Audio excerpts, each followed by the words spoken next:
નમસ્કાર વિદ્યાર્થી મિત્રો, આજે આપણે જોઈશું ધોરણ 11ના સંસ્કૃતનો પાઠ 12 કિંતોઃ કુટિલતા. ગદ્ય વિભાગનો બીજો પાઠ છે આ કિંતોઃ કુટિલતા. કિંતુની કુટિલતા એટલે કે કિંતુ શબ્દની કુટિલતા. કિંતુ શબ્દ છે એ કેટલો કુટિલ છે, કેટલો દુષ્ટ છે, એના ઉપર આખો આ પાઠ છે. થોડુંક રમૂજ ઉત્પન્ન થાય એવો ખૂબ જ સરસ મજાનો અને ભણવાની ખૂબ જ મજા પામાડે એવો આ પાઠ છે. તમારા જીવનમાં તમે પણ ક્યાંક ને ક્યાંક આ કિંતો શબ્દથી થતી અસરો છે એને ભોગવી જશે એવું હું ગેરંટી સાથે કહી શકું છું. તો ચલો પ્રસ્તાવના તરફ નજર કરીએ.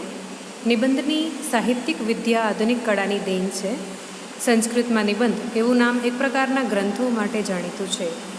કોઈ એક ધર્મશાસ્ત્રીય વિષય ઉપર સમસામયિક ચર્ચા કરતા લઘુ ગ્રંથને નિબંધ ગ્રંથ તરીકે ઓળખવામાં આવે છે. જેમ કે શ્રાદ્ધને લગતી વિચારણા કરનાર શ્રાદ્ધ પ્રદીપઃ જેવા ગ્રંથો નિબંધ ગ્રંથો તરીકે જાણીતા છે. આધુનિક કાળની આ વિધાને સ્વીકારી વર્તમાન કાળના સંસ્કૃત સાહિત્યના વિશારદોએ અનેક સુલલિત નિબંધોની રચના કરી છે. આ પ્રકારના નિબંધો સામાન્ય રીતે સંસ્કૃત ભાષાની પત્રિકાઓમાં છપાતા રહે છે. કેટલાક વિદ્વાનોએ પોતે લખેલા નિબંધોને એકત્ર સંગ્રહિત કરી પુસ્તકકારે પણ પ્રકાશિત કરવામાં આવ્યા છે. મતલબ કે નિબંધોનો આખો સંગ્રહ તૈયાર કરી એક નહીં પણ અનેક નિબંધોને એક જ પુસ્તકમાં છાપી અને પુસ્તક સ્વરૂપે પ્રકાશિત કરવામાં આવ્યા છે એવું કહેવામાં આવે છે. અહીંયા રાજસ્થાનના જયપુરમાં નિવાસી પરમ પૂજ્ય મથુરાનાથે સમસામયિક વિષયો ઉપર અનેક સુંદર સુંદર નિબંધો લખ્યા. તે જુદા જુદા સમયે સંસ્કૃતની વિવિધ પત્રિકાઓમાં પ્રકાશિત થતા રહ્યા છે. તેમાંથી કેટલાક નિબંધોને એકત્ર સંગ્રહ કરી પ્રબંધ પારિજાતઃ નામે એક નિબંધ ગ્રંથ પ્રકાશિત થયો છે. ગ્રંથનું નામ છે પ્રબંધ પારિજાતઃ. તેમાં કિંતોઃ કુટિલતા શીર્ષકથી એક નિબંધ છે. આ નિબંધના એક નાનકડા અંશને અહીં સંપાદિત કરી અને પાઠ્યપુસ્તકના નિયત ભાષા સ્તરને અનુરૂપ પરિવર્તન કરી અને પ્રસ્તુત પાઠ તૈયાર કરવામાં આવ્યો છે. જુઓ, સમગ્ર નિબંધનો સંગ્રહ છે પ્રબંધ પારિજાતઃ, એમાંનો એક નાનકડો નિબંધ કિંતોઃ કુટિલતા, એનો પણ એક નાનકડો અંશ, અને એ પણ તમને સમજાય એવી સરળ ભાષામાં અહીંયા મૂકવામાં આવ્યો છે. ભાષામાં વપરાતો એક નાનકડો કિંતુ શબ્દ કેવી વિચિત્ર પરિસ્થિતિ સર્જે છે તેનું સુંદર આલેખન અહીં થયું છે. ક્યારેક અનુકૂળ પરિસ્થિતિ માણસના મનને પુલકિત કરી મૂકતી હોય છે. આવા સમયે અચાનક કિંતુ શબ્દનો પ્રવેશ થાય છે અને મન વિષાદમાં સરી પડે છે. આ જ કિંતુ શબ્દની કુટિલતા છે. આ પ્રકારની 3 ઘટનાઓ પાઠમાં વર્ણિત છે. તો મિત્રો, પ્રસ્તાવનામાં કહ્યા પ્રમાણે આપણે આ પાઠની અંદર કિંતો શબ્દથી જે સર્જાયેલી વિચિત્ર ઘટનાઓ છે એવી 3 ઘટનાઓને જોવાની છે. તો શરૂ કરીએ પાઠ. જીવનસ્ય વિવિધ ક્ષેત્રે અહમ કિંતોઃ કુટિલતામ અન્વભવમ. હવે અહીંયા અહમ લેખક પોતે લખે છે. નિબંધમાં એમણે પોતાની જાતને કર્તા તરીકે લીધેલું છે. જીવનના વિવિધ ક્ષેત્રમાં મેં અહમ કિંતુ શબ્દની કુટિલતા અન્વભવમ અનુભવી છે. મમ જીવને ઘટિતાસુ ઘટનાસુ દ્વિત્રાહ ઘટનાહ અત્ર વર્ણયામિ. મારા જીવનમાં બનેલી ઘટનાઓમાં દ્વિત્રાહ એટલે કે દ્વિત્રય 2-3 ઘટનાઓ અહીં વર્ણવું છું. જીવનના વિવિધ ક્ષેત્રોમાં મેં કિંતુ શબ્દની કુટિલતા અનુભવી છે. મારા જીવનમાં બનેલી ઘટનાઓમાં 2-3 ઘટનાઓનું વર્ણન હું અહીં કરું છું. એકદા રાજ્યતઃ લબ્ધાયા મમ ભૂમેરભિયોગો બહોઃ કાલાત ન્યાયાલયે ચલતી સ્મ. સ્મનો પ્રયોગ છે એ ભૂતકાળ, હસ્તન ભૂતકાળ દર્શાવે છે. એકવાર રાજ્ય તરફથી મળેલી મારી જમીનનો દાવો ઘણા સમયથી કોર્ટમાં ચાલતો હતો. મમ પક્ષાત સર્વાણ્યપી આવશ્યકાની પ્રમાણાની યથાકાલમ દત્તાની. મારા તરફથી બધા જ જરૂરી એવા પ્રમાણો તે સમયે આપી દીધા હતા. સાક્ષ્યજનાનાં સાક્ષ્યમ અપી મત્પક્ષે સંભવત યદ સા ભૂમિ અસ્મદીયાનાં વંશજાનાં અધિકારે વર્તતે. સાક્ષીઓની જુબાની પણ મારા પક્ષે થઈ હતી કે પ્રમાણોના બળે આ જમીન અમારા વંશજોના અધિકારમાં છે. વાંકેલાનાપી મહ્યમ અભયમ દત્તમ યત પ્રમાણાનં બલેન ભૂમિરિયમ અવશ્યમ ભવદ અધિકારભુક્તા ભવિષ્યતિ. વકીલે પણ મને અભયવચન આપેલું. જુઓ, આમાં અભયમ દત્તમ, અભયવચન આપેલું હતું કે આ જમીન જરૂર તમારા અધિકાર વડે ભોગવાયેલી થશે. ટૂંકમાં આ જમીન છે એ તમારા અધિકારમાં જ આવશે, તમે કેસ જીતી જશો, આવું વકીલે પણ નિશ્ચિતપણે કહ્યું હતું. એકવાર રાજ્ય તરફથી મળેલી મારી જમીન એનો દાવો છે એ ઘણા સમયથી કોર્ટમાં ચાલતો હતો.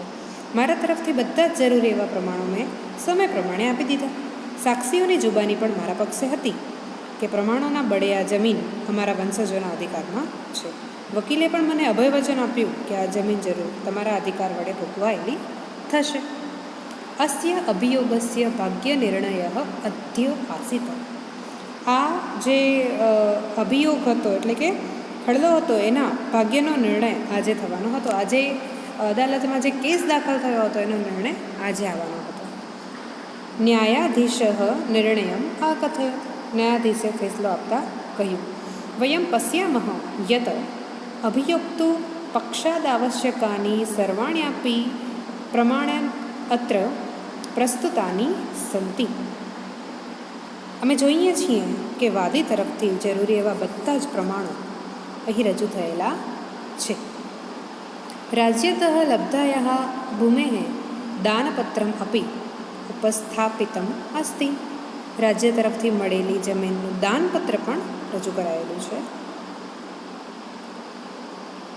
જે હવે અહીંયા લેખક સાબિત કરે છે કે આ જમીન છે એ દાનપત્રના સાક્ષી સાથે સરકારે અમને આપેલી છે.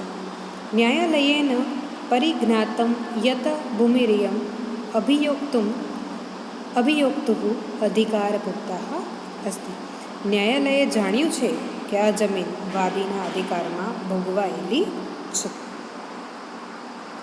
આ જે અભિયોગ હતો, આ જે દાવો હતો એના ભાગ્યનો નિર્ણય આજે થવાનો હતો. ન્યાયાધીશે ફેસલો આપતા કહ્યું કે અમે જોઈએ છીએ કે વાદી તરફથી જરૂરી એવા બધા જ પ્રમાણો અહીં રજૂ થયેલા છે. રાજ્ય તરફથી મળેલી જમીનનું દાનપત્ર પણ રજૂ કરાયેલું છે. ન્યાયાલયે જાણ્યું છે કે આ જમીન વાદીના અધિકારમાં ભોગવાયેલી છે. અહમ નિશ્ચિંત અભવમ. હું નિશ્ચિંત થયો. પરમ ન્યાયાધીશ અગ્રે અવદત. પણ ન્યાયાધીશ આગળ બોલ્યા, કિંતુ રાજા સ્વવિભાગસ્ય અધિકારી એતદ વિરોધે એકમ પત્રમ પ્રેષિતવાન અસ્તિ.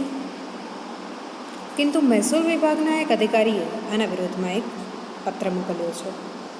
તદુપરી લક્ષ્યદાનમ આવશ્યકમ મન્યામહે. તેની ઉપર લક્ષ્ય આપવું એટલે કે ધ્યાન આપવું પણ જરૂરી છે, આવશ્યક છે.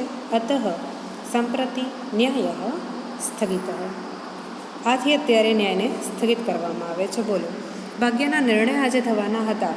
લેખક આમ જોવા જઈએ તો 100% ખાતરી ધરાવતા હતા કે આ જમીન એમના જ અધિકારમાં આવવાની છે, પરંતુ અંતમાં આ કિંતુ શબ્દે કેટલું બધું બદલી નાખ્યું. મદિયા ચિંતા ગતાપી પુનરાગતા. મારી ચિંતા ગતાપી જે ગઈ હતી એ પણ પુનઃ આગતા ફરી પાછી આવી ગઈ. ન્યાયાધીશસ્ય સ કિંતુ કુંતઃ મમ અંતઃકરણમ અદ્ય અપી સમંતાત કૃંતતિ. ન્યાયાધીશનો તે કિંતુરૂપી કુંતઃ એટલે કાંટો મારા અંતઃકરણને આજે પણ ચારે તરફથી કોતરી ખાય છે. અપરમ ચ અનેન કિંતુ શબ્દેન આનંદસ્ય અનુભવ પ્રસંગે અહમ નિતાંતમ અનુતાપમ અપી અન્વભવમ. અને વળિયા કિંતુ શબ્દથી આનંદ અનુભવવાના પ્રસંગે મેં સતત સંતાપ પણ અનુભવ્યો. તો આ હતી પ્રથમ ઘટના. હવે બીજી ઘટના આવે છે. એકદા અનેક વર્ષાણાં પરિશ્રમેણ રચિતમ સદ્યઃ પ્રકાશિતમ મદીયમ પુસ્તકમ એકમ આદાય અહમ એકસ્ય સાહિત્યમર્મજ્ઞસ્ય નેતુઃ સમીપમ અગચ્છમ. એકવાર અનેક વર્ષોની મહેનતે રચાયેલું તાજેતરમાં પ્રકાશિત થયેલું મારું એક પુસ્તક લઈ હું એક સાહિત્યના મર્મને જાણનારા નેતાની પાસે ગયો. હવે લેખક બીજી ઘટનાનું વર્ણન કરે છે જેમાં એમણે પુસ્તક લખી અને પ્રકાશિત કરી મૂક્યું છે, છતાં પણ એક સાહિત્ય જ્ઞાની એવા નેતા છે, એમની પાસે જાય છે. અસ્ય પુસ્તકસ્ય વિષયઃ તસ્ય પ્રસ્તુતિઃ મુદ્રસૌષ્ઠવ ચિત્રસંયોજન ચિત્રયોજનમ ચ ઇતિ સર્વમ અપી સુંદરમ આસીત. આ પુસ્તકનો વિષય, તેની રજૂઆત, છાપકામની સુંદરતા, ચિત્રોની ગોઠવણી એ બધું જ સુંદર હતું. નેતૃ મહોદયાય પુસ્તકમ ઇદમ અવશ્યમ રુચિકરમ ભવિષ્યતિ ઇતિ મે દૃઢા શ્રદ્ધા. નેતા મહોદયને આ પુસ્તક જરૂર ગમશે એવું મારા મનમાં દૃઢ શ્રદ્ધા હતી. તેનાહમ નિશ્ચિંત આસમ. તેથી હું નિશ્ચિત હતો. હવે લેખકની પૂર્વધારણા કંઈક અલગ છે. પાઠના આધારે આપણને ખબર પડી જાય છે કે આગળ હવે ક્યાં કિંતુ શબ્દના કારણે જે લેખકની આશા છે એ ઉલટી સાબિત થશે. ચલો જોઈએ આ ઘટનામાં આગળ શું થાય છે. અહમ સોત્સાહમ નેતૃ મહોદયસ્ય ગૃહમ પ્રત્યગચ્છમ.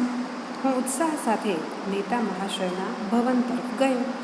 ક્ષણદ્વયાંતરમ એવ નેતૃ મહોદયસ્ય સાક્ષાત્કાર સંજાત. 2 મિનિટ પછી જ તે નેતાનો મને સાક્ષાત્કાર થયો, એટલે એમની સાથે પ્રત્યક્ષ મુલાકાત થઈ. મયા નેતૃ મહોદયસ્ય કરકમલયો પુસ્તકમ સમર્પિતમ. મેં નેતાજીના કરકમળ એટલે કે હાથમાં પુસ્તક મૂક્યું, સમર્પિત કર્યું. પુસ્તકમ દૃષ્ટવા નેતૃ મહોદય પ્રસન્ન જાત. પુસ્તક જોઈ નેતાજી પ્રસન્ન થયા. અવોચત ચ અને બોલ્યા, પુસ્તકમ તે વસ્તુતઃ એવ અદ્ભુતમ નિર્મિતમ અસ્તિ.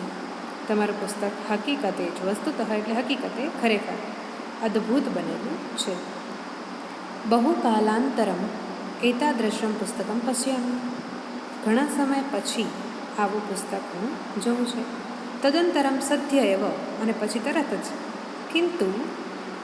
હવે જો અહીંયાથી વળાંક આવે છે. એટલા વખત સુધી લેખકને ખૂબ જ મજા પડી, પણ હવે મત્સમ્મતો પુસ્તકમ ઇદમ સંસ્કૃતે ન વિલિખ્ય યદિ હિન્દી ભાષાયામ લિખિતમ સ્યાત તર્હિ સમ્યક ભવેત ઇત્યવોચત. મારા માનવા પ્રમાણે આ પુસ્તક છે એ સંસ્કૃત ભાષામાં ન લખીને જો હિન્દી ભાષામાં લખેલું હોય તો સારું થાય, આવું લેખક બોલ્યો. આટલા વખત સુધી ખૂબ જ વખાણ કર્યા.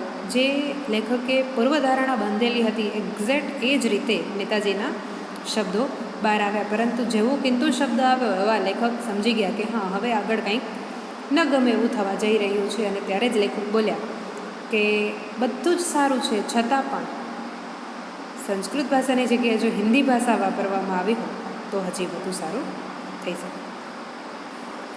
ગૃહમ પ્રતિ નિવર્તમાન અહમ સમસ્તે અપી રાજમાર્ગે કિંતુ કૃતાયાઃ મર્મવેદક શિક્ષાયાઃ ઉપરી ચિંતામગ્ન કર્ણમ અમર્દયમ. ઘરે પાછો વળતો હું આખાય રાજમાર્ગ પર કિંતુ શબ્દ વડે મળેલી મર્મવેદક શિક્ષણ ઉપર ચિંતામાં ડૂબેલો થઈ કાન આમળતો રહ્યો. અનેન કિંતુના મહ્યમ યા શિક્ષા દત્તા તામ યદિ અહમ અનુસારામિ તર્હિ કદાચિતમ અપી સંસ્કૃત ભાષાયામ પુસ્તક લેખનમ કર્તુમ ન પારયામિ. આ કિંતુએ મને જે બોધ આપ્યો તેને જો હું અનુસરું તો ક્યારેક સંસ્કૃત ભાષામાં પુસ્તક લેખન કરવાનું ન વિચારું. હવે જે લેખકની આજ્ઞા હતી, નેતાજીની આજ્ઞા હતી, એનું જો લેખક પાલન કરે તો એ સંસ્કૃતમાં ક્યારેય પણ લેખ કે નિબંધ લખી શકે નહીં. તો આ હતી બીજી ઘટના. કદાચિત અયમ ક્રૂર કિંતુ શબ્દ મુખસ્ય કવલમ અપી અવરોધયતિ. ક્યારેક આ ક્રૂર કિંતુ શબ્દ છે એ મુખસ્ય કવલમ, મુખનો કોડિયો છે એ પણ અવરોધયતિ, અવરોધી લે છે, એટલે કે રોકી લે છે. એકદા અહમ રુગ્ણ અભવમ. એકવાર રુગ્ણ એટલે માંદો, એટલે જ જુઓ ક્યારેક સંસ્કૃત ભાષામાં જે દવાખાનું હોય, જ્યાં પ્રાથમિક સારવાર થતી હોય એને રુગ્ણાલય કહેવામાં આવે છે. એકવાર હું બીમાર પડ્યો. વૈદ્ય મહોદયસ્ય કૃપયા બહોઃ કાલાંતરમ સ્વસ્થ સંજાત.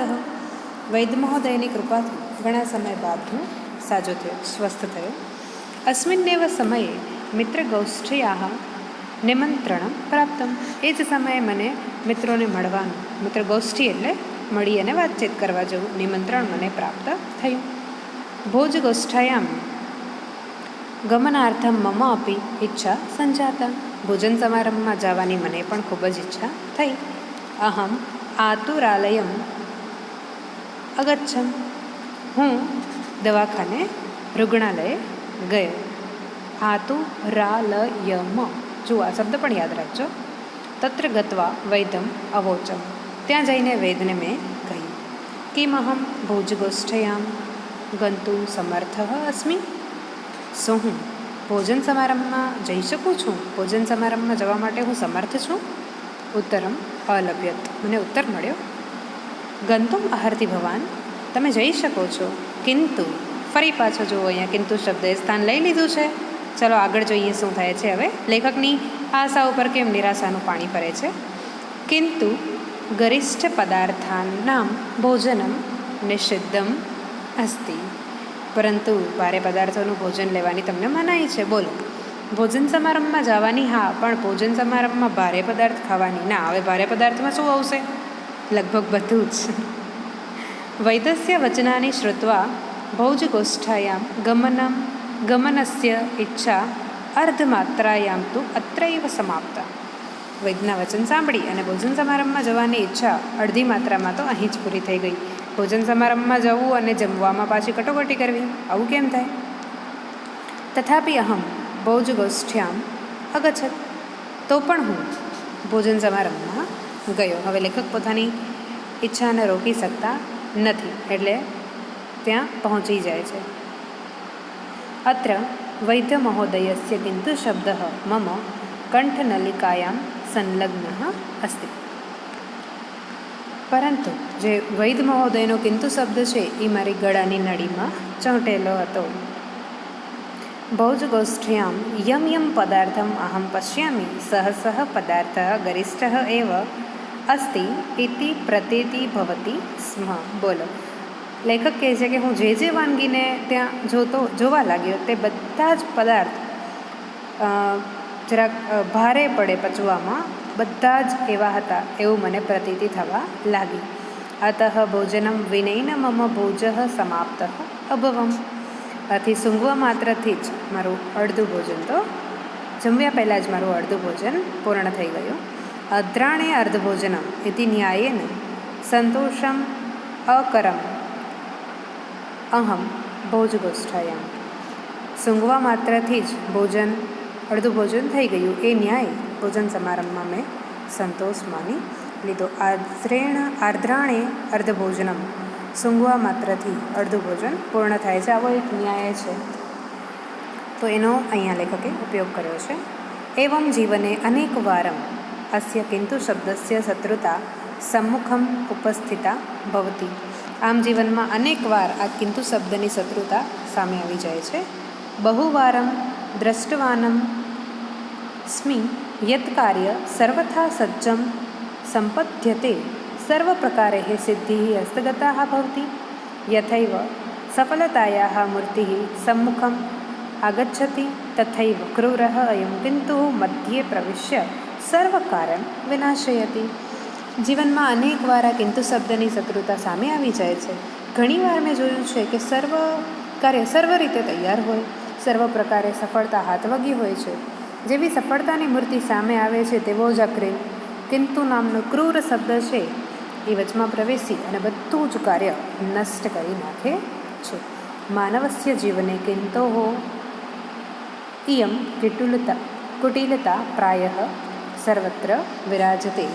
મનુષ્યના જીવનમાં આ કિંતુ શબ્દનું કુટિલપણું છે મોટે ભાગે બધે જ શોભે છે, વિરાજે છે એટલે શોભે છે. કટાક્ષમાં કીધેલું છે. આ કિંતુ શબ્દ નામના કુટિલતા છે એ લગભગ બધાના જીવનમાં ભરેલી જ હોય છે.